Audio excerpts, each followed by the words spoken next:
आप देख रहे हैं इंडिया टाउन न्यूज, भारत की बात।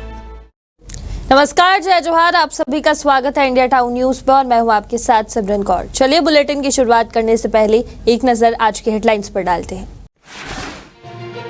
बेमेतरा के साजा में हुआ बड़ा सड़क हादसा, ई रिक्शा सवार 4 लोग हुए घायल, सामुदायिक स्वास्थ्य केंद्र में इलाज जारी।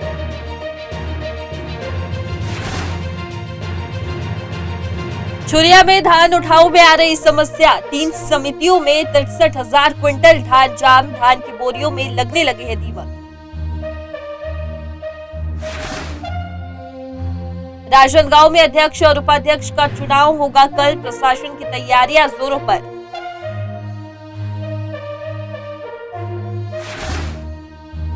राजनांदगांव प्रेस वार्ता में कांग्रेस पार्टी पर गंभीर आरोप लगाए गए, भाजपा पार्षद सुनील सोनी पर चाकू से हमला, कांग्रेस पर लगाए गंभीर आरोप। राजनांदगांव से शुरू करेंगे, जहां राजनांदगांव में भाजपा के पार्षद सुनील साहू ने आज प्रेस क्लब में आयोजित प्रेस वार्ता में कांग्रेस पार्टी पर गंभीर आरोप लगाए हैं। सुनील साहू ने आरोप लगाया कि कांग्रेस के प्रत्याशी देवेश वैष्णव ने उन पर चाकू से हमला किया और वो किसी तरह अपनी जान बचाकर मौके से भागने में सफल रहे। इसके बाद उन्होंने घटना की रिपोर्ट चिखली थाने में दर्ज करवाई है। मैं बताया कि पहले भी अपने वक्तव्य में कि पार्षद जी के पास में उसने जो फोन किया था उसका रिकॉर्डिंग है कि पार्षद को साथ ही जो कार्यकर्ता हैं वार्ड के वो साथ में घूम करके देखा है और मैं बहुत कुछ करने की वो धमकी दे रहा है।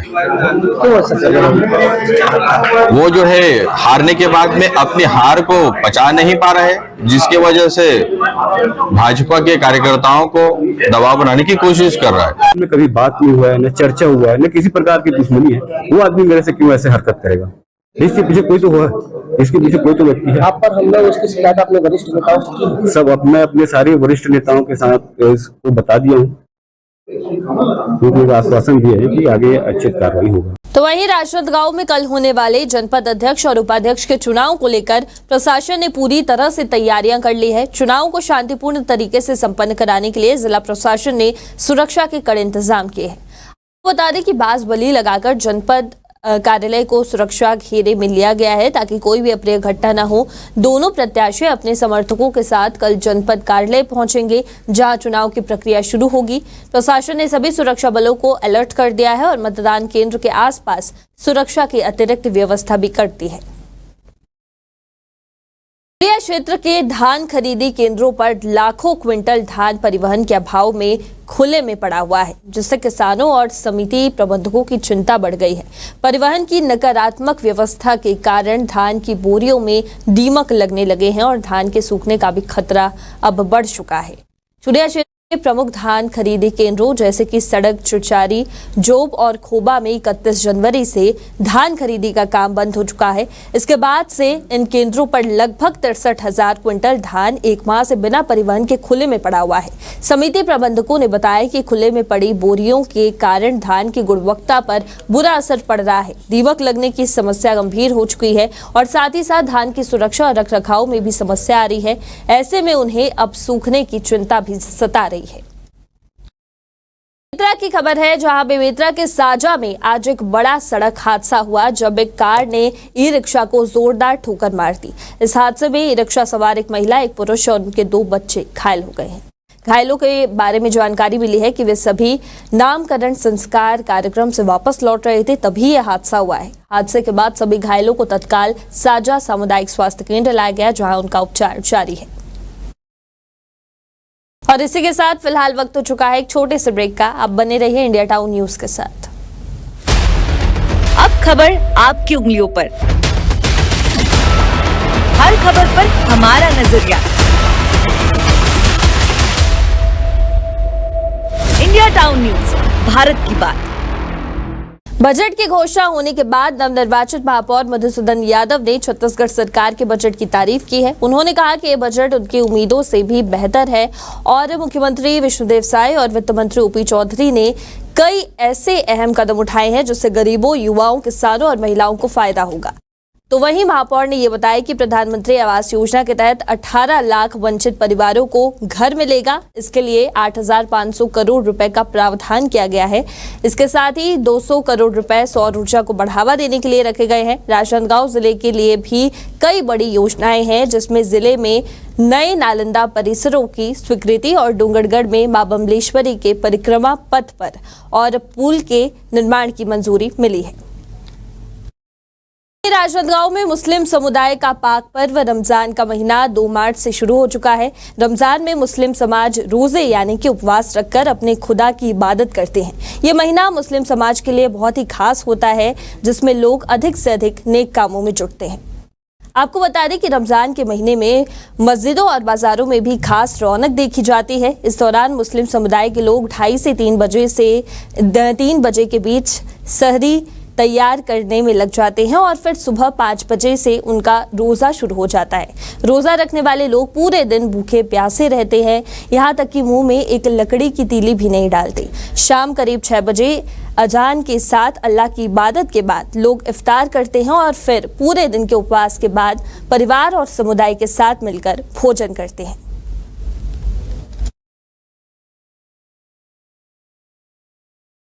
इस मुबारक महीने में हम लोग 2:30 बजे या 3 बजे से शहरी के इंतज़ाम के लिए लग जाते हैं। ख़वातीन घर में शहरी का इंतज़ाम करती हैं। उसके बाद हम लोग शहरी करते हैं। करने के बाद जो शहरी का आखिरी वक्त है, ख़त्म वक्त है, वो 5:05 में ख़त्म हो जाता है। उसके बाद न कोई खाना है, न पीना है, न कोई लकड़ी मुंह में डालना है, न खैनी बीड़ी, ये कुछ नहीं करना है। यानी पूरी दिन खामोशी से रहना है, रोज़े की हालत में ही रहना है, भूख, शिद्दत, तकलीफ़, परेशानी सबको झेलते हुए। और जब इफ्तियारी का वक्त आता है, यानी मगरिब के वक्त, वो हमारा सुबह से लेके लगभग 6:15 तक, यानी सुबह 5 बजे से लेकर शाम 6:15 तक, चाहे वो बच्चे हों, चाहे वो जवान हो, चाहे वो बूढ़े हों, चाहे वो बुज़ुर्ग हों, चाहे वो हमारी ख़वातीनें हों, सब कोई इसी हालत में रहते हैं, रोज़े की हालत में। जब मगरिब की अज़ान होती है, लोग किस्म किस्म के खाने, किस्म किस्म के फल फ्रूट लेकर हाजिर होते हैं।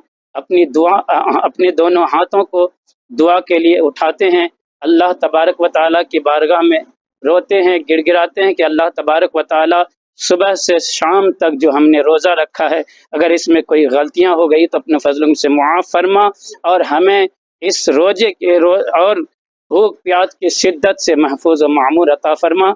और जब रोज़ा खोलते हैं, अजान होती है, जब रोज़ा खोलते हैं उसके बाद दुआ होती है। दुआ के बाद फिर 6:15 में सब लोग इफ्तियारी करते हैं, खाते हैं, पानी पीते हैं। उसके बाद नमाज मगरिब अदा की जाती है।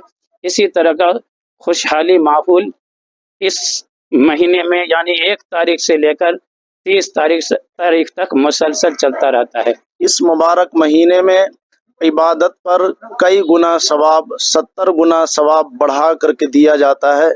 इसलिए लोग खुशी का इजहार करते हैं, इबादत व रियाजत करते हैं और ख़ास करके इफ्तार के वक्त में एक अलग ही खुशी का एहसास होता है, इसलिए कि उस वक्त तरह तरह के मेवे, फल फ्रूट वगैरह हाजिर होते हैं, लेकिन वो उसको खाते नहीं हैं, सिर्फ अल्लाह के खौफ की वजह से कि अल्लाह का हुक्म है कि जब अजान होगी तब खाना है, उसी का एहतमाम करते हुए अजान होती है तब इफ्तार किया जाता है।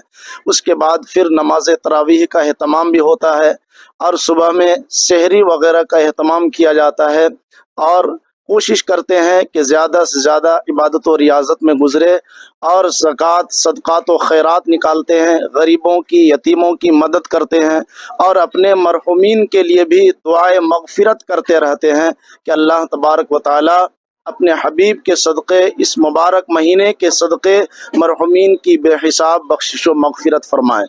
और इस मुबारक महीने में जन्नत के 8 दरवाज़े खोल दिए जाते हैं, शैतान को कैद कर दिया जाता है और जहन्नम के दरवाजे को भी बंद कर दिया जाता है। तो ये मुबारक महीना अज़मत व बरकत वाला महीना है। इस मुबारक महीने का पहला अशरा रहमत का है और दूसरा अशरा मगफिरत का है और तीसरा अशरा जहन्नम से आज़ादी का है। तो इसलिए इस मुबारक महीने में मुसलमान खुशी का इजहार करते हैं और ज़्यादा से ज़्यादा वक्त इबादत और रियाजत में गुजारते हैं। और फिलहाल आज की इस खास बुलेटिन में आज के लिए इतना ही। आप देखते रहिए इंडिया टाउन न्यूज़ और मुझे दीजिए इजाजत। नमस्कार। आप देख रहे हैं इंडिया टाउन न्यूज, भारत की बात।